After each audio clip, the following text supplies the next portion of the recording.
A kú déédé àsìkò yìí, kókó inú ìwé ìròyìn la mú wá fún yín láti inú àwọn ìwé ìròyìn ilẹ̀ Nàìjíríà. Orúkọ tèmi ni Ọmágbémisọ́lá Ọmọlọ́rọ̀mọdẹ̀. Ìjọba àpapọ̀ ti darí 10,000 òṣìṣẹ́ àjọ ààbò ara ẹni láàbò ìlú NSCDC lọ ibi ọ̀pá epo láti dènà ìdúgbàmù bí èyí tí ó wáyé láàrin ọjọ́ Àìkú sí ọjọ́ Ìṣẹ́gun ní ìpínlẹ̀ Rivers. Agbẹnusọ fún àjọ NSCDC Afọlábí Babáwálé fìdí èyí múlẹ̀ fún akọ̀ròyìn lánàá bí ó ti ṣàlàyé wípé àwọn ní ojúṣe láti dáàbò bo àwọn ohun èlò tí ó ṣe kókó pàápàá jùlọ ọ̀pá epo ní ẹkùn Niger Delta.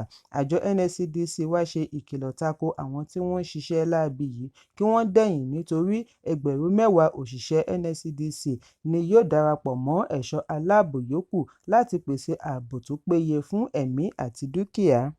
Èyí ń wáyé bí àwọn aṣòfin láti ẹgbẹ́ alátakò àti àgbájọwọ́ ẹgbẹ́ òṣìṣẹ́ ṣe fi ẹ̀hónú hàn lórí àṣẹ òjijì tí Ààrẹ Bọ́lá Tinubu pa ní ìpínlẹ̀ Rivers. Nínú ìkéde ọjọ́ Ìṣẹ́gun ni Tinubu ti jáwé gbélé-ẹ̀ fún gómìnà Siminalayi Fubara, igbákejì rẹ̀ akàwé-gboyè Ngozi Odum àti àwọn ọmọ ẹgbẹ́ ilé-ìgbìmọ̀ ìpínlẹ̀. Bákan náà ni ó yan Vice Admiral Ibokete Ibas gẹ́gẹ́ bí alákòóso sole administrator fún ìpínlẹ̀. Ibas tí wọ́n búra fún lánàá Ọjọ́rú ní ilé agbára ìlú Àbújá yóò gba ìṣàkóso ìpínlẹ̀ Rivers fún oṣù 6 àkọ́kọ́. Síwájú àkókò yìí ni fàákájà ọ̀rọ̀ òṣèlú ìpínlẹ̀ Rivers ti gbọ̀nà àrà yọ tí ó yọrí sí ìdúgbàmù ẹ̀ẹ̀mẹta láàrin ọjọ́ méjì. Lẹ́yìn èyí ni àwọn ọmọ ẹgbẹ́ ìjọ náà ń lérí tako ìgbésẹ̀ àti yọ Fubara nípò bí wọ́n ti lérí àti ba orísun epo jẹ́ kí wọ́n sì kóbá ọrọ̀ ajé ìpínlẹ̀ bí àwọn aṣòfin bá fi lè yọ Fubara nípò. Ọjọ́ Ajé ni ilé aṣòfin tí Martin Amaewhule darí tí wọ́n jẹ́ alátìlẹyìn gómìnà àná Nyesom Wike ṣe àkọọ́lẹ̀ àṣemáṣe 19 tí gómìnà Fubara ṣe nínú ìwé àkíyèsí nótìsì tí wọ́n fi ránṣẹ́ sí i bí wọ́n ti fi èyí pèsè ààyè sílẹ̀ fún ìyọnípò rẹ̀. Kí wọ́n tó fi ìwé àkíyèsí ránṣẹ́ ní ìdúgbàmù kan wáyé ní ọjọ́ Àìkú ní Alu, ìjọba ìbílẹ̀ Ikwere. Ọjọ́rú ni àwọn agbófinró rí òkú kan níbi ìdúgbàmù yìí ti wáyé tí wọ́n sì fi ọwọ́ ṣìkún òfin mú afurasí kan lórí ìṣẹ̀lẹ̀ yìí. Ọjọ́rú àná ni gómìnà Fubara dìgbàdagbọ̀n rẹ̀ kúrò ní ilé ìjọba ìlú Port Harcourt.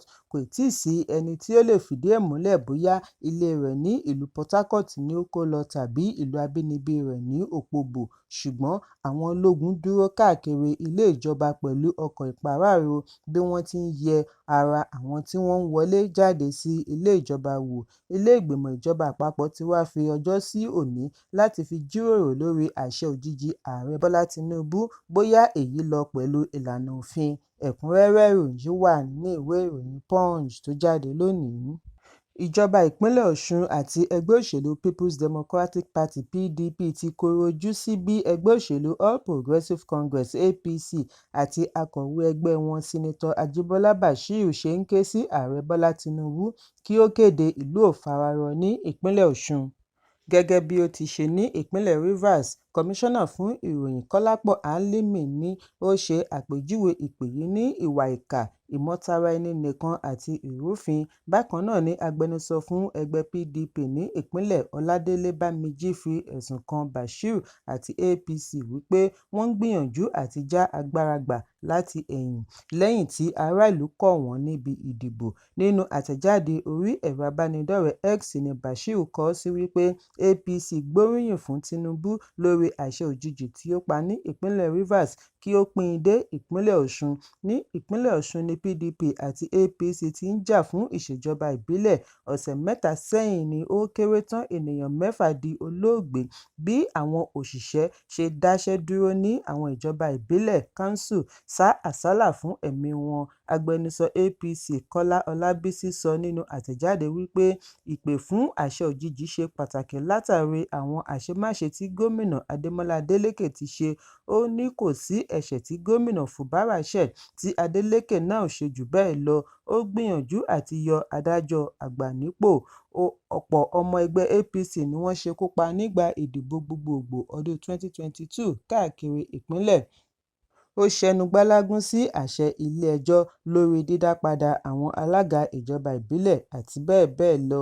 wọ́n ní Adeleke ti ṣẹ̀ lọ́pọ̀lọpọ̀, ààrẹ Tinubu nílò láti kọbiara sí ohun tó ń ṣẹlẹ̀ ní ìpínlẹ̀ Ọ̀ṣun kí ó sì dẹ́kun àṣìlò ipò láti ọ̀dọ̀ gómìnà, ṣùgbọ́n pẹ̀lú ìkìlọ̀ tó gbópọn ni ìjọba ìpínlẹ̀ Ọ̀ṣun fi kọ̀rọ̀ ojú sí ìgbésẹ̀ yìí. Wọ́n ní ìyàtọ̀ wà nínú ìṣẹ̀lẹ̀ tó ń lọ ní ìpínlẹ̀ Ọ̀ṣun àti ti Rivers.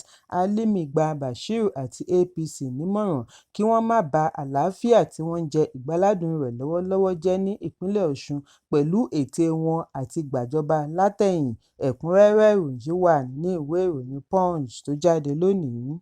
Àwọn gómìnà ìlúmọ̀ọ́ká onímọ̀ ẹ̀sìn Islam lọ́balọ́ba, ọ̀gá ilé-iṣẹ́, ọ̀gálọ́gàá lẹ́nu iṣẹ́ ìjọba, ìlúmọ̀ọ́ká olórin àti àwọn olólùfẹ́ jákèjádò àgbáyé yóò kórajọ láti ṣe ayẹyẹ àgbà òṣèré ajíhìnrere Ebenezer Obey Fábíyì fún ti ọjọ́ ìbí rẹ̀ ọdún 83 tí yóò wáyé ní ọjọ́ 3 oṣù kẹrin, gẹ́gẹ́ bí àtẹ̀jáde tí alámòjútó iléeṣẹ́ orin Obey, Túnjí Ọdúnbàkú bu ọwọ́ lù.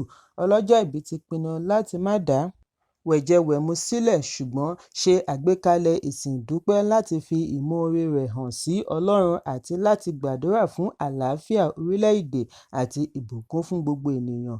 Obey fi ìdùnnú rẹ̀ hàn sí ìfẹ́ tí àwọn olólùfẹ́ rẹ̀ fi hàn sí i láti mú kí ayẹyẹ ọjọ́ ìbí rẹ̀ yìí lárinrin, tí ó pe àkọlé rẹ̀ ní Celebrating God's Faithfulness, Ebenezer Obey at 83 and Celebrating 68 years as a successful world-acclaimed musician, a memorable occasion.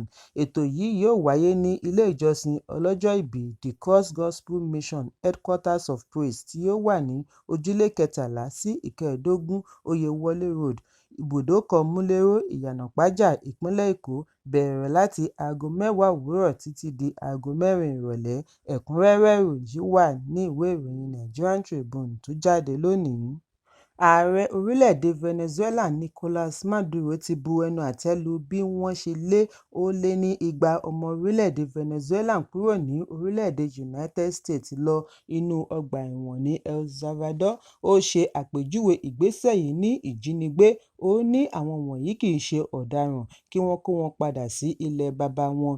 Maduro ní ààrẹ El Salvador Nayib Bukele ò gbọdọ̀ lọ́wọ́ nínú ìwà ìjínigbé nítorí àwọn èèyàn wọn yóò ṣe ẹ̀ṣẹ̀ kankan ní ilẹ̀ United States.